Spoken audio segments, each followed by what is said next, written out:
The subject of her research studies include sickle cell hepatopathy. Wow, I tried my best there. Sepsis and chikungunya. She's a member of the COVID-19 task force for the University Hospital of the West Indies. I see here that Dr. Pate-Robinson is married with two rambunctious boys and is an avid reader and foodie. Based on all that I've said, we can all see that she's well placed to make this presentation today, and I hand over to Dr. Kathy Ann Pate-Robinson. Thank you so much, Anne-Marie, and thank you for the warm welcome, everyone. I think we're all getting to the point of being seriously zoomed out, but hopefully you won't zoom out before we finish. All right, so I am going to share my screen and get started. Oh, I'm sorry, host, can you enable screen sharing, please?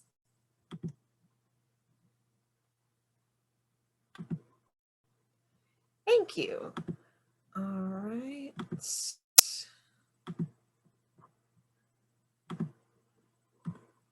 So let me, oh, there's so many menus floating around.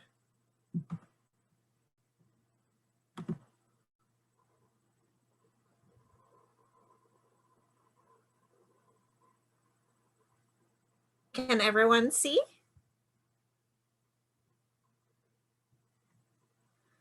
All right. Yes. Okay. Yes, great. We can see. I can see. Okay. So we're going to talk about how we prevent COVID-19.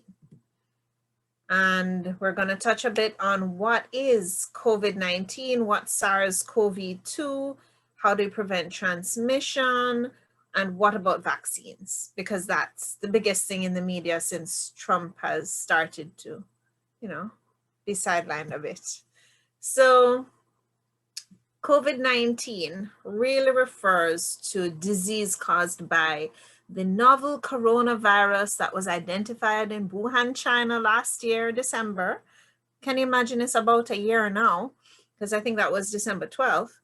And that is caused by this novel coronavirus, which has been named SARS-CoV-2, meaning SARS coronavirus 2, because they wanted to distinguish it from the first SARS that came out in, was that about 2013? Somewhere around there. So most people infected with this SARS coronavirus 2 will experience mild to moderate respiratory illness. So maybe some cough, cold, shortness of breath. And that's if they have any signs or symptoms of illness, because some people are asymptomatic, and that may be between 30 to 50% of people are asymptomatic. And so those who are infected with infected with mild disease, they usually recover without requiring any special treatment. But people who have underlying medical conditions and are of an older age can be at more risk for severe disease or severe COVID-19. So that includes things like having a cancer, having diabetes, having heart disease, having sickle cell disease, having other conditions that weaken your immune system. And in general, although it's harder to tell how much it contributes, generally being less healthy, including being very overweight or obese, can be a significant risk factor for doing poorly if you do actually get COVID-19. So we want to stop people from getting it. So we want to stop transmission. We want to slow this thing down, and everybody is focused on getting rid of this pandemic. So for us to do that, we all need to be well informed, to know what it is, how to deal with it, how to protect ourselves, and how to protect those around us. And of note, it's really like your regular flu and cold. If you sneeze, if you cough, you spread droplets, and those droplets carry the virus. And so things like cough etiquette and how you deal with sneezing and wearing a mask are very important, as I'm sure everybody has been seeing quite a bit of that. So in terms of transmission, we tend to talk about the chain of transmission or the chain of infection, and we want to break that chain. Now that chain, we're really talking about moving from having a disease in a reservoir host. So this virus is, for the moment, our main host is humans, but we suspect that it came originally from an animal source. So you move from the reservoir host, the agent, which would be your coronavirus, is going to move from the reservoir host into a susceptible host.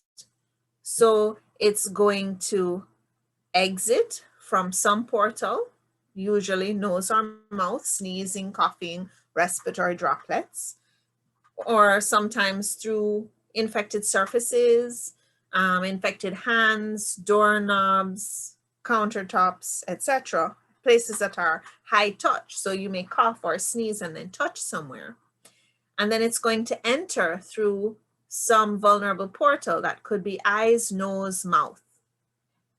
And particularly for the susceptible host, those with other medical illnesses that put them at significant risk or are older or less well, then COVID-19 may be what they end up going through. And a significant proportion of people have died from this illness, as many of you know. So we need to avoid exposure. And we don't always know who's infected, but sometimes we know that someone is perhaps more high risk. So people who have recently traveled from other countries represent a potential risk of exposure for us because they may have been exposed during their travels. They could have picked up coronavirus somewhere else and be bringing it back with them or bringing it with them to Jamaica.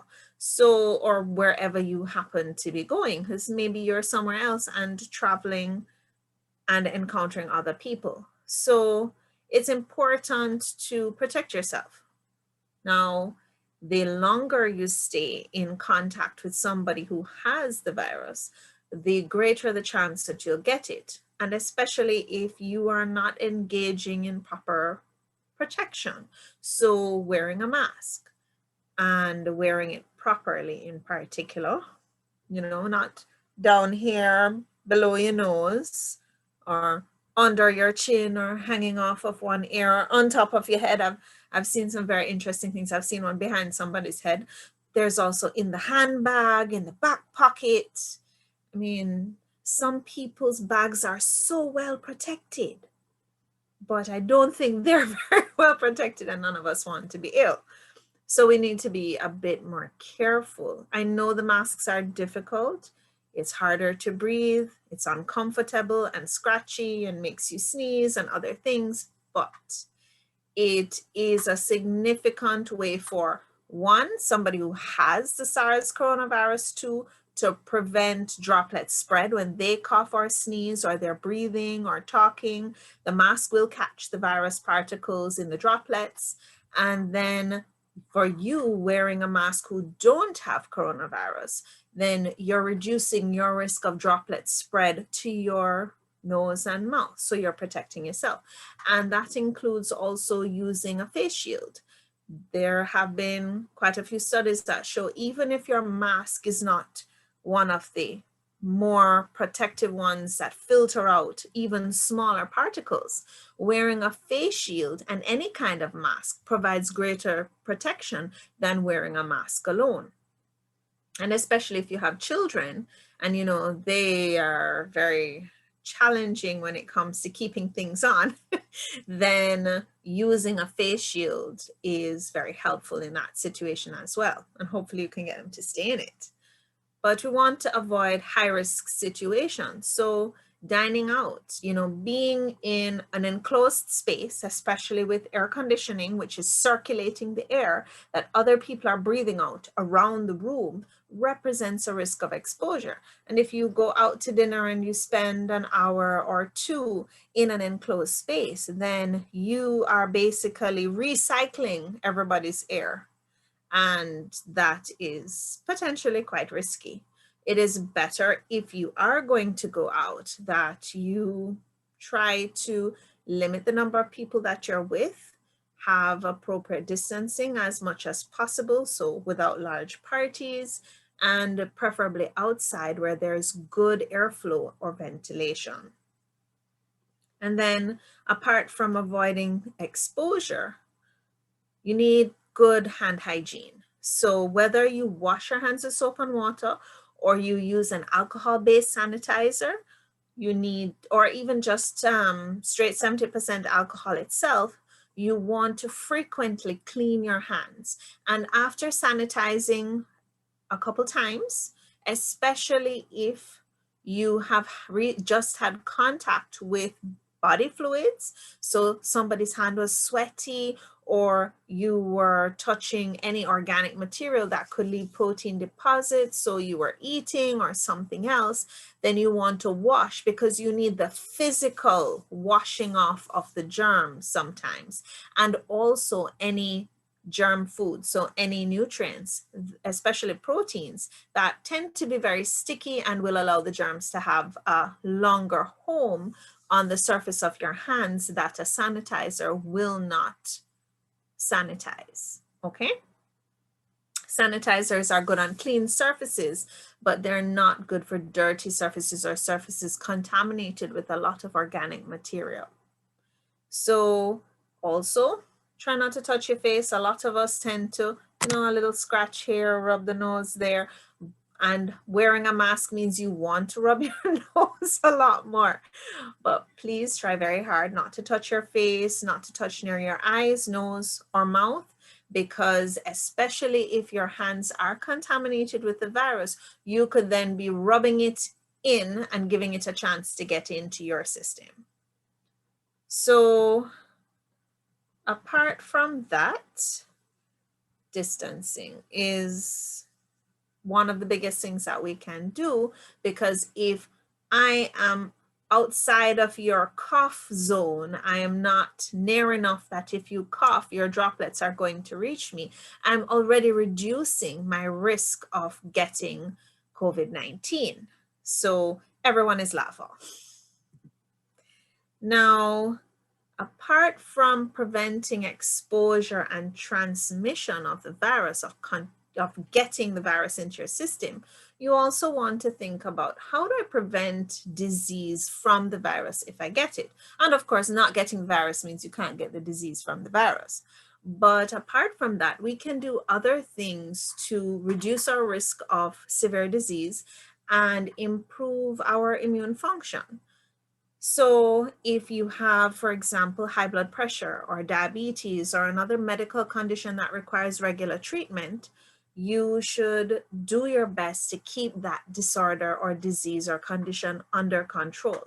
So taking your medication on time, doing your home checks. So if you need to monitor your pressure or monitor your sugar, then you do those checks at home. Keeping your appointments with your regular physician or your doctor so that you can get your checkups on time. You can get your blood tests done in the appropriate time to monitor how well you're doing with the condition that you have, so that you know if what you're doing is working to keep it under good control. And then it's always helpful to have some basic stuff at home. I mean, everybody should always have their first aid kit, right? And be prepared. But for coronavirus and COVID-19, we're really thinking a little bit more specific to things that are helpful in the setting of COVID-19. So masks, of course, and sanitizer, soap, good clean water supply are all important. It may be useful to have a thermometer. Sometimes you don't realize that you have a fever because you don't have chills and you're not shaking, but sometimes you can have a fever and not know it. And then an oximeter, or a machine that measures the oxygen concentration in your blood, is also helpful, because a lot of the studies in many different countries around the world are showing that you can have no cough, no cold, not even any shortness of breath, no fever, nothing significant, and yet your oxygen levels can be quite low because of how the SARS-CoV-2 virus is affecting your lungs and preventing you from getting oxygen effectively into your blood. And because of that, having a machine that can measure the oxygen level in your blood is helpful for some people to know that they are having a problem. And most of these things are still readily available, although sometimes they get a little pricey. But an oximeter usually costs about half the price of half to the same price as a blood pressure machine. So you can check it out at a medical supply place. If you don't have one, you should at least have one at home. And for everyone, if we develop a fever, if we have shortness of breath, if we're starting to have unusual dizziness or inability to do our regular daily activities, or any other signs of COVID-19, maybe a rip-roaring diarrhea after not, having contact with somebody, or just symptoms of illness that you can't explain or not sure what they are, or might be flu-like, you should get checked out rather than sitting at home and waiting until you get more ill, if that does happen. In terms of boosting your immune function, there's a lot of good evidence that zinc, which features in a lot of our enzyme function internally, is very good for boosting immune function. Vitamin C has also been utilized in large doses to help to boost immune function. For COVID-19, there seems to be quite a lot of data surrounding vitamin D use, although it seems to be better as a high dose preventative measure rather than necessarily to be used at the time of illness, because it might then be too late for it to exert its helpful effect. Keeping yourself well hydrated, so drinking enough water, regular healthy things. Exercise helps a lot with circulation and maintenance of health, a good balance of hormones. So exercise is very important. And the thing that I think probably most of us are getting the least of is rest. A lot of us are working very hard. We're Zooming all the time. And we sometimes forget that we need a good period of rest each day so that we can recover, our brain can reset, and our circulation can recover from the stresses of the day, the changes in position and gravity affecting everything. It's important to get good rest. And as part of that, managing your stress level is also critical, because stress is sometimes more damaging to the body than any long-term illness that's managed well. So stress management is also a major part of keeping healthy in COVID-19 times. So WHO, a lot of organizations have been working together to address this pandemic. And as of 3:47 p.m. today, there have been reports, this is reports to the WHO, so there may be a little lag in the numbers going up in terms of this might represent data from yesterday, but about 66 million confirmed cases of COVID-19 worldwide, and 1,500,000 plus deaths reported to WHO as of this afternoon. And the numbers keep climbing. So we need to be careful. So let's talk a little bit about vaccines. Now, typically, when we think about vaccines, we think about taking an antigen, so a protein compound from a disease-causing organism, whether it's a bacteria, a virus. Most of the time it's viruses, but sometimes it's bacteria, whether it's a fungus, a parasite. So taking that protein that is usually on the surface of the cell, like how you see these spikes and these bumps and these squares. They were trying to make them look different. I think this was more targeted to children, but it was so cute. So when you have these protein compounds on the surface of a germ, then once it gets into your system, whether it's into your respiratory tract, you breathe them in, or it gets into your blood or some other vulnerable part of your body, then your immune system goes to work and you have an antibody response. Now, you start off with an antibody that already exists. You have probably billions of antibodies of different kinds in your body, and your body basically has one of almost every kind of antibody it is possible to have. And so you will have that one antibody that matches up to that germ that you've just been exposed to, and it's going to trigger an immune response that's going to cause you to eventually make millions more of those antibodies.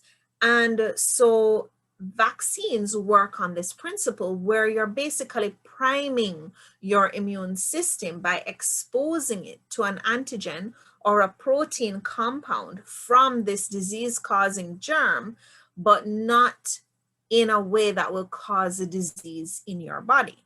So sometimes that means they take the virus and they make it weaker, they damage it so that it's very poor at causing disease, but your body can still recognize it and attack it. Sometimes they break it up into pieces and take specific parts and use them in piece form, so it's not alive. And flu vaccine is a good example of that. Flu vaccine is not a live vaccine. It is basically protein parts. And then sometimes they do other kinds of processing. On the outside of the germs, you have these proteins and you have sugars and other compounds. So some vaccines utilize those outer components, partly because the inside components of a germ are usually hidden on the inside. But some vaccines utilize the genetic material of the germ to stimulate an immune response. And in some diseases, that will work fairly well. So we have been worldwide putting in a Herculean effort. That was WHO's word, okay? Herculean effort to develop vaccines at a very rapid, fast track pace. And it is possible that we may get this done by the end of the year or sometime next year in a very good way. And vaccines, as we've mentioned, we're trying to teach your body's immune system to recognize, in this case, the virus that causes COVID-19 and to block it, because that's what we want. Recognize the invader and halt its attack, or prevent it from being able to reach anything significant. So hold it off at the borders. Now, currently, immunization prevents millions of deaths every year. Prevents deaths from diseases like diphtheria and tetanus, whooping cough, influenza, measles, mumps, rubella, chicken pox. There are lots of diseases that are prevented by vaccines. Now, with COVID-19, there are at present today over 100 COVID-19 vaccine candidates. So they've been working overtime in many different countries. And a number of them are in the human trial phase. At least 51 have been registered on the WHO network as either being in clinical trials or preclinical trials. So a lot of work is going on in this.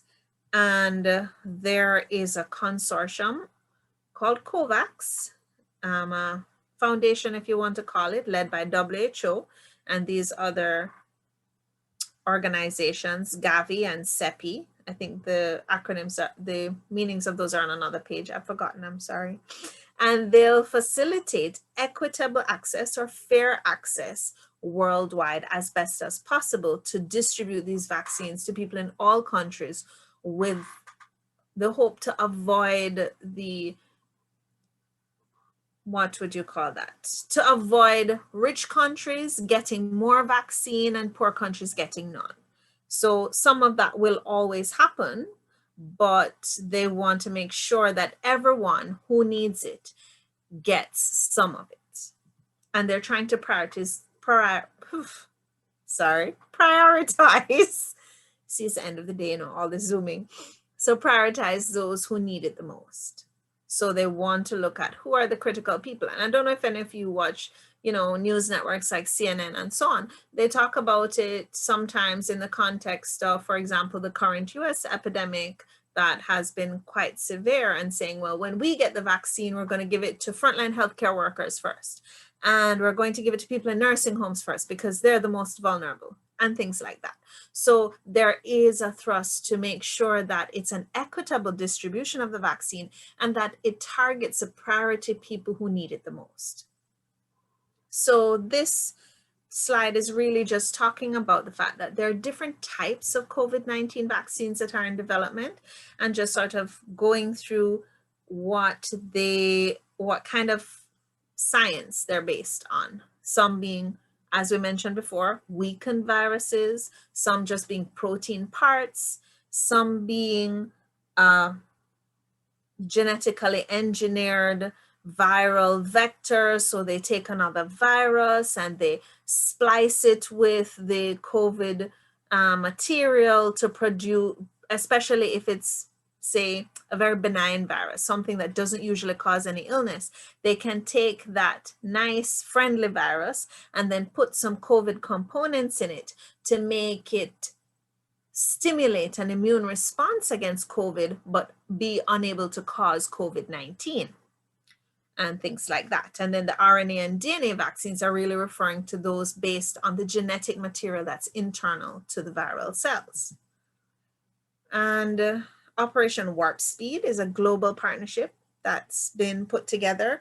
It's a public-private partnership, so a lot of work went into this. The US government has been a big player, and they basically created this Operation Warp Speed to facilitate and accelerate the development, the manufacturing, the distribution of these vaccines, and also any therapeutic drugs, any special diagnostic tests. And as you know, we've all been in the midst of this development. So first, we didn't have any COVID tests.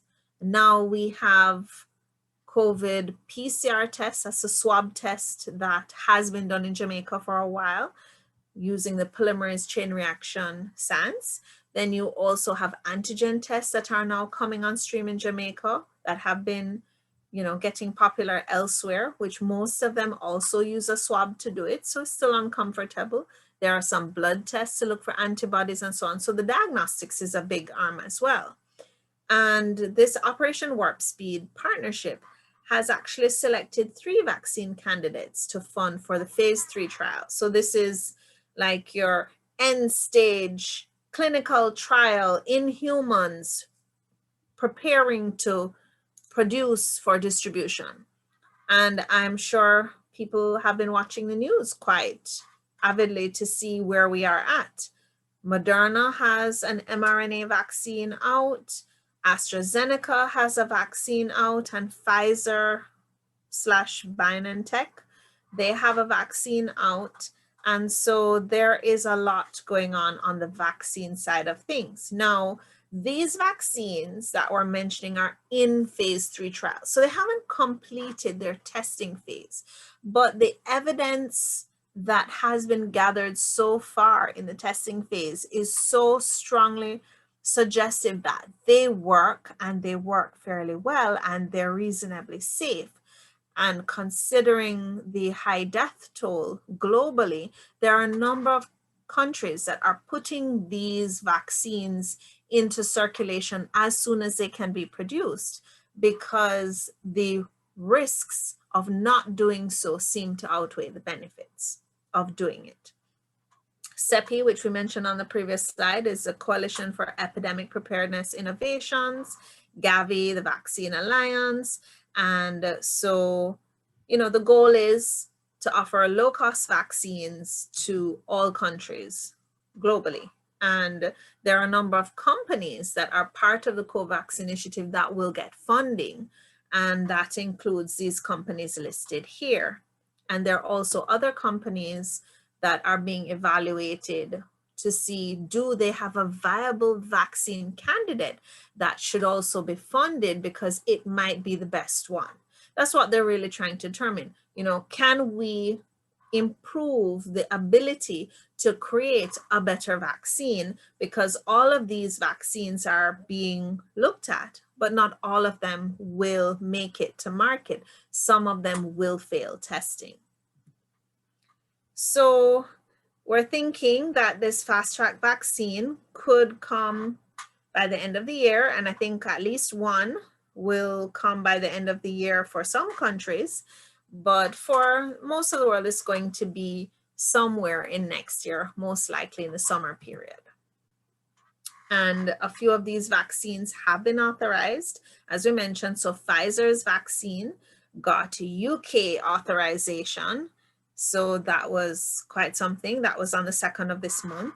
And this Sputnik 5, formerly known as GAM-COVID-Vac, was approved by the Russian Federation's Ministry of Health on the 11th of August, even though it was not yet in phase 3 trials.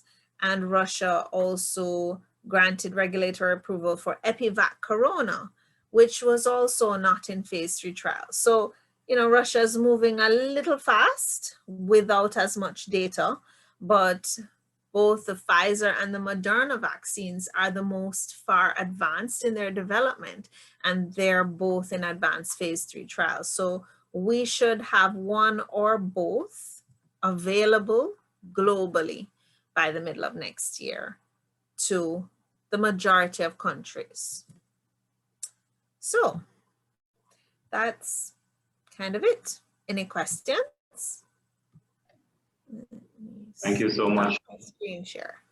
Thank you so much, Dr. Pate-Robinson. So the floor is open, so you can indicate by raising your hand using, yes, technology. And I will acknowledge it. So Director Maurice, you can see your hand raised. Go ahead. Thank you, sir. Thank you. Hi, Dr. Pate-Robinson. You spoke about vaccines entering phase 3 of clinical trials. Mm-hmm. Could you briefly say what are the phases of clinical trials for vaccines? And the second part of the question would be, of the different 4 types of vaccines that you mentioned, what is your preference for use in Jamaica?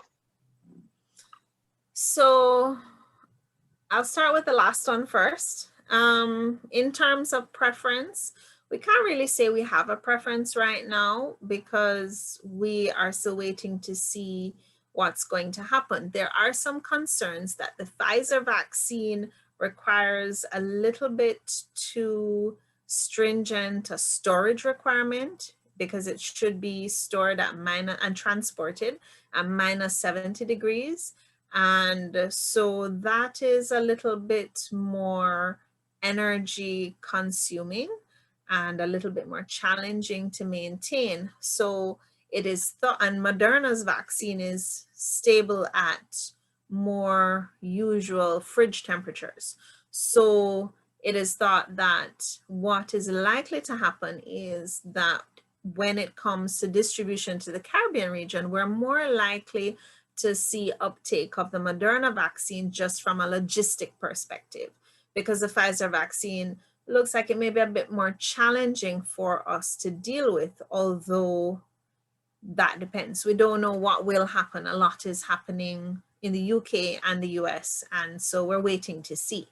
But in terms of the trials, the clinical trials usually go through 3 phases, and you always start with animal trials before you get to human trials, and then you do limited studies, and then you have a more full-scale rollout in phase 3, where you are going through, of course, an ethical process where, you know, people have to consent and volunteer to be administered this vaccine. But basically, we're giving it to people, regular people, and trying to determine, in comparison to people who don't get it, who gets COVID-19 more. Does having gotten the vaccine at least 2 weeks before, has that decreased your chance of getting infected with the SARS-CoV-2 virus? And if you were infected, does it improve your chances of getting through COVID-19 successfully? Are you less likely to die? Are you less likely to go into hospital? Are you less likely to have any severe disease or any lingering complaints after? So that's really the goal. And when you get to phase 3 trials, you're literally testing it out on thousands of people. And that has been happening. The phase 3 trials are testing it out on tens of thousands of people in many different countries. I don't know if that adequately answers your question. Thanks very much. So just trying to summarize, phase 1 is animals only, phase 2 is limited human trial, and phase 3 is a large-scale human trial? Please don't quote me on that. It's a while since I read up on phase 1. So I will have to check back. But I'm just talking about in terms of the progression. Okay. You go from animal trials first, and then once you pass through animal trials, then you start human trials. Because you have to prove that it's safe enough that animals can take it without any major side effects, and preferably animals that are closely enough related to humans that you would see a difference. So they might start with, say, a rat, still a mammal, but a little more distant, and they might end up with perhaps chimpanzees or capuchin monkeys. So there's a progression through the animals, and then if they consider it safe enough to try in humans, then they will start with limited human trials in a small proportion of people. Thank you. You're welcome. Sorry, I don't have more details to give you on that. It's a while since I read that. Well, I have a question, Dr. Pate-Robinson, and it relates to, you did mention one of the variable issues that we may have in a tropical environment, but wouldn't the cost also be one that we will have to determine if we can really afford it? Because then would it be a government initiative? Would it come through PAHO? Would it come through private institutions? Through, like, for example, the pharmaceutical companies? How do you envision this will take place? So, effective, yeah. Sorry. Right. So when you look at the structure of what is happening internationally, what's really being discussed, and COVAX is sort of an umbrella for the manufacturing and distribution of all of this. There has been a sort of global advertising of the various favorable vaccine candidates.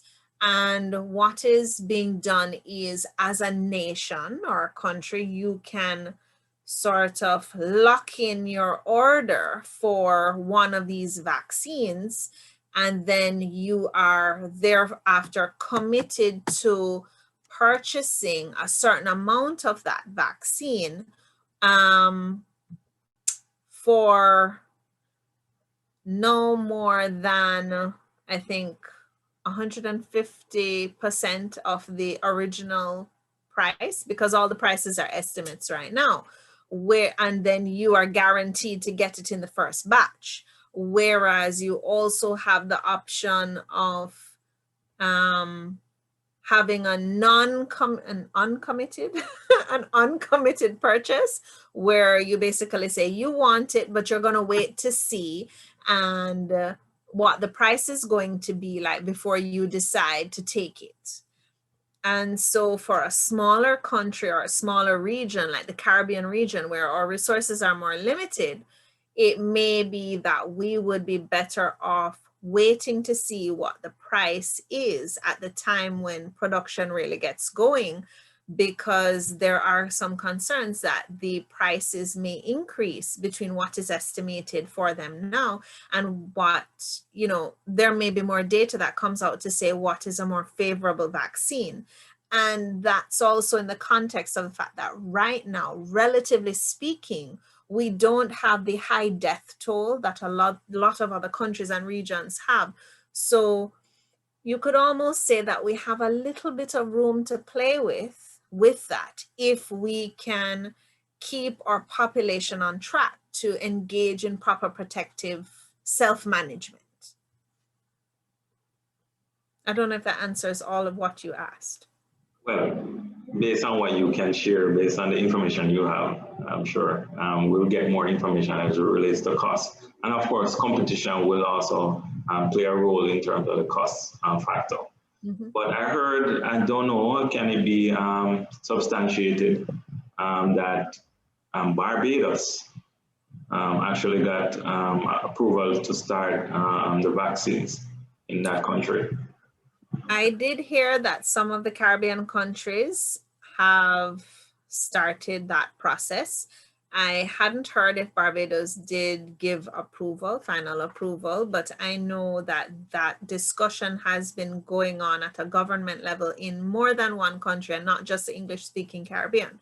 So that is something that we will likely see a lot more of in this month and January. We will likely see a lot more countries signing on to allowing for a fast-track vaccine to be administered to their population. Whether that will, come with government support on the price is a different kettle of fish, but having the country actually procure the vaccine to be sold means people will have access to it, even if they do have to pay for it up front. Okay. Is there a task force now being formed by, say, the ministry? Are you aware of it that would pretty much do the put forward a proposal in terms of policy? Because I think they would want to have all the stakeholders on board as it relates to that. So there is a ministry working group that is looking at it and has been for a little while now. I can't say where they have reached. I'm not involved in those discussions, but I know that those discussions are ongoing and there has been some push to put in, if not a bid, at least to put some plans in place for us to procure the vaccine as soon as it becomes available. Traditionally, PAHO has helped us out quite a bit as a country and as a region in terms of preventative healthcare and other things like that. So it's possible that they may assist us with the process as well, being a part of WHO.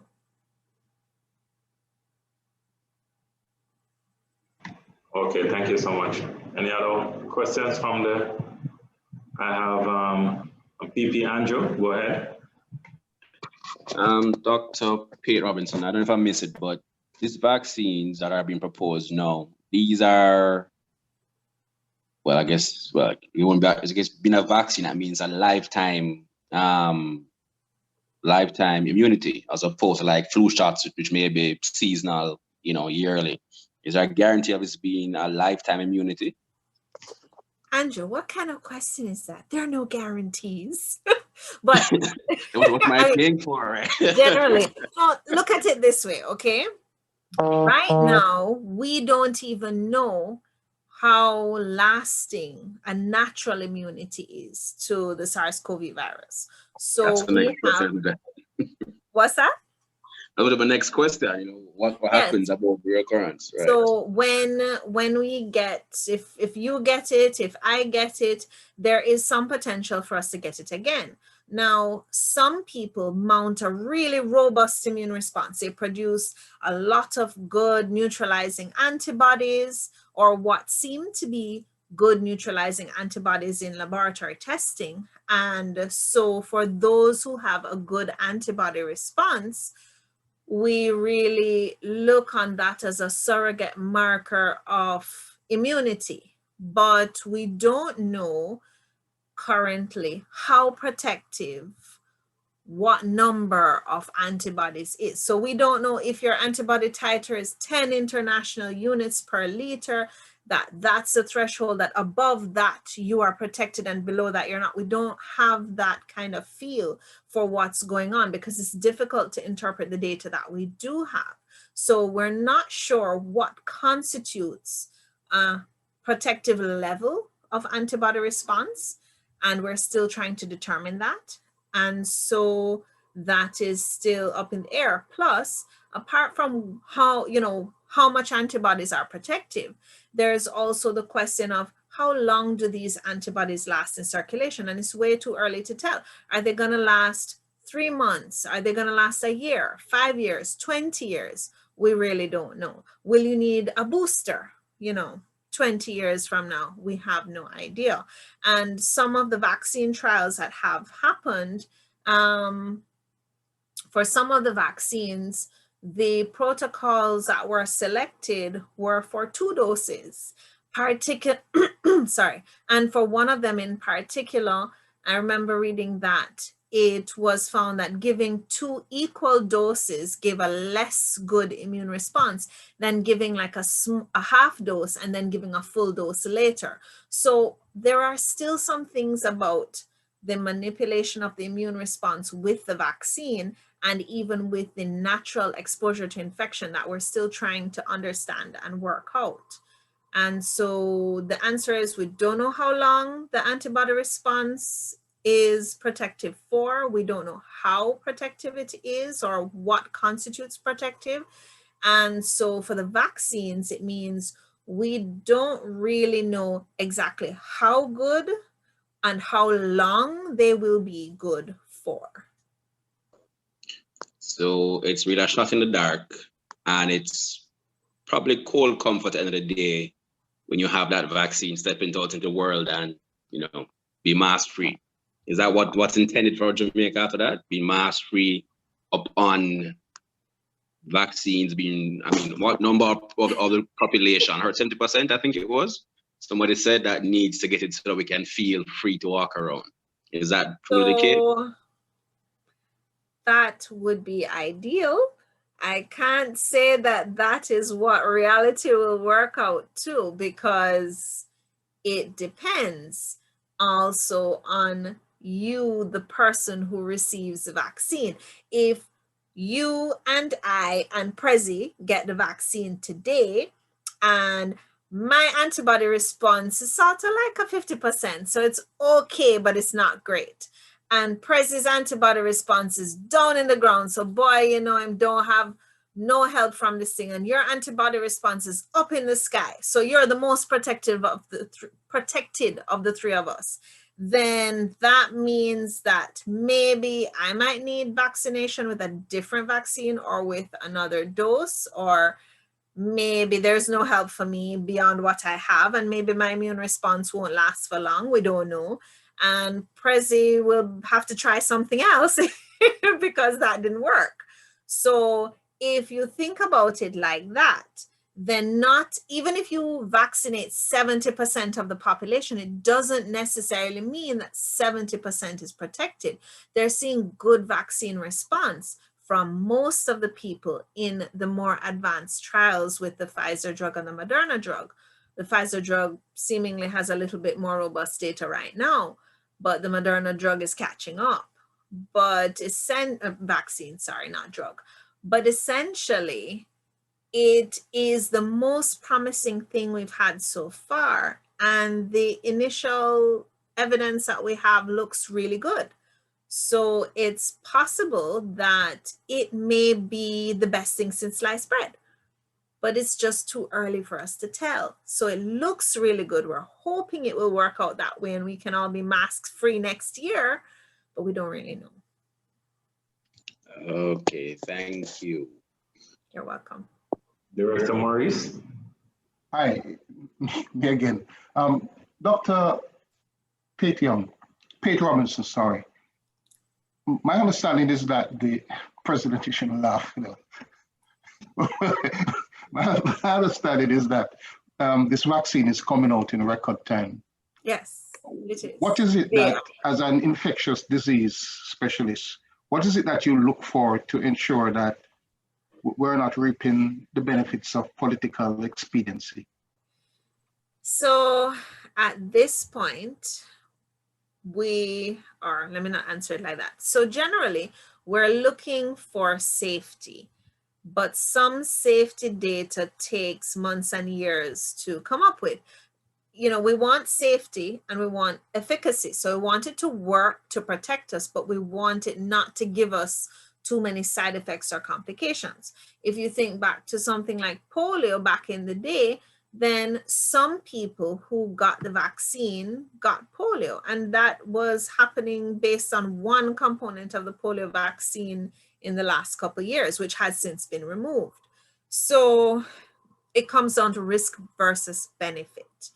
At this point in time, with the high death rate and the overwhelming burden on the healthcare system of most of the countries affected, and whether their population is really caring about social distancing and physical distancing and mask wearing, are they willing to do what it takes to protect themselves and those around them, then with that combination of factors, the benefits would seem to far outweigh the risk for the average country that's affected by this disease. There are a few countries that have really gotten on top of their public health measures, and everybody's wearing masks and taking good care, or most people are, and their numbers are either low or close to none.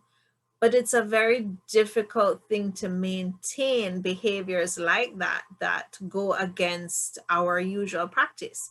And so, if you have a situation where, for example, in Jamaica, our numbers start to spike and and our health system is overwhelmed, we would more gladly take that vaccine, because the downside of having everything pop down and just the average person dying because they cannot get good health care because of how overwhelmed the system is might mean that you are going to say, boy, the vaccine, even though there are unknown things about it, is definitely the lesser evil right now.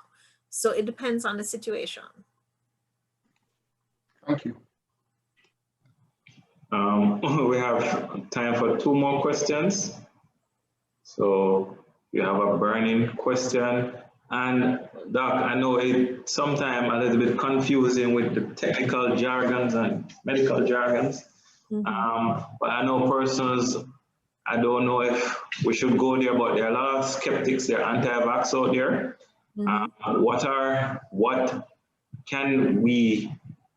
What can you say? You're the expert now. I'll put you on the floor. To kind of lead person in the direction to find that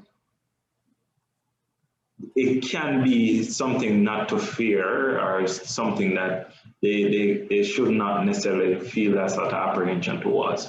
What can be said, or what information can be shared? So a lot of, there are different kinds of objections to vaccines.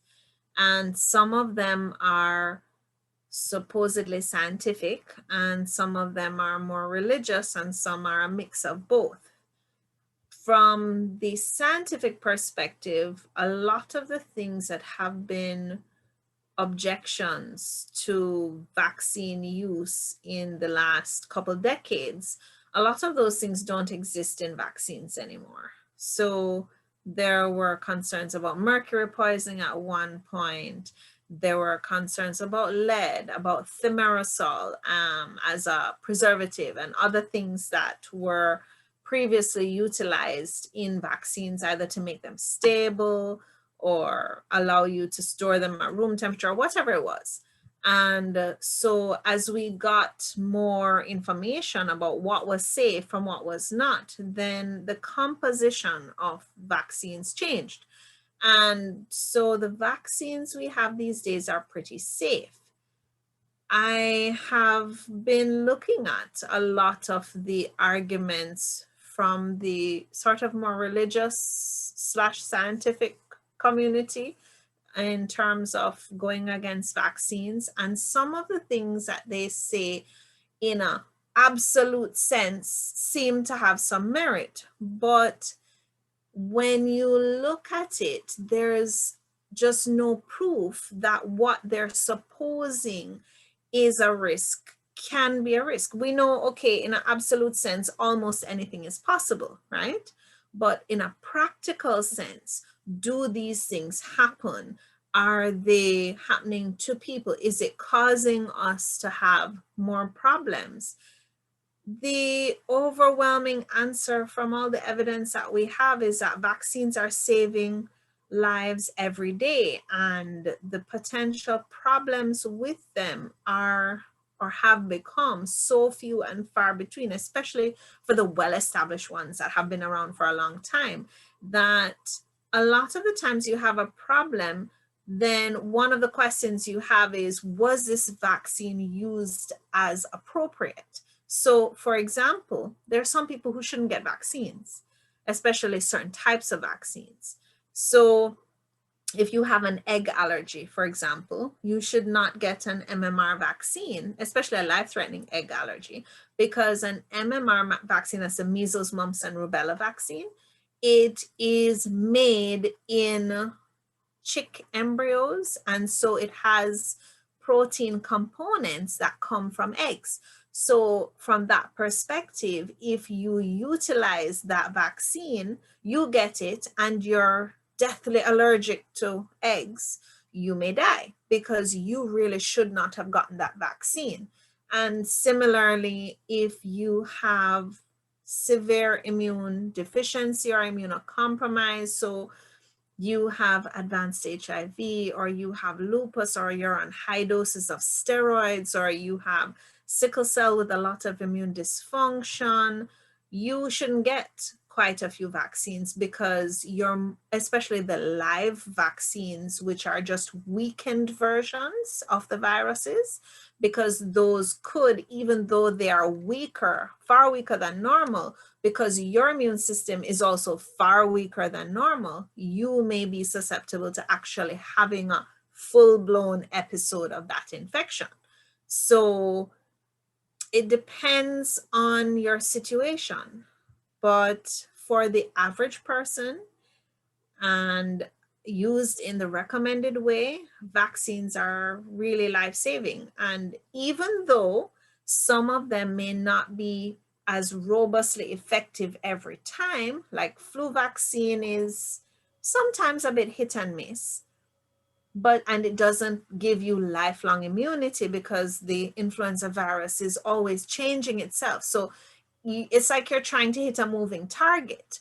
But for the years when the flu vaccine was just the right one, it made a massive difference for the people who got it. 2009 was an example of that.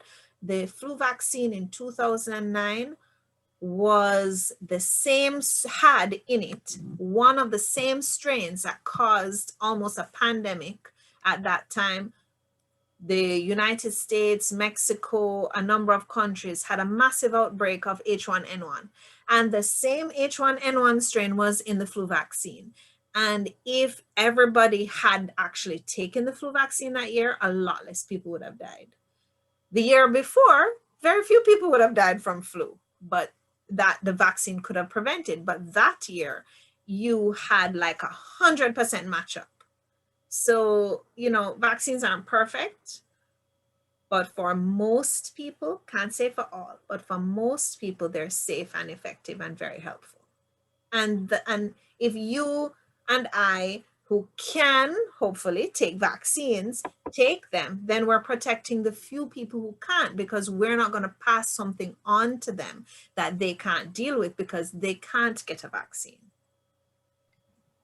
Thank you so much, Doc. I think we are up on that time where the brightest student at the front of the class comes to the front of the class to give a vote of thanks. Oh, I see a hand. That's like punishment. I think that's Director Morris, but PhD Bobby, I had said 2 questions, but you can quickly go ahead and ask questions. Doctor, by that token then, one should probably be evaluated by their doctor before they attempt to take this COVID vaccine when it becomes available, if I'm reading Agreed. it right. Especially for anybody who is concerned that they are more vulnerable in terms of their health, then it should be, you should get a checkup before.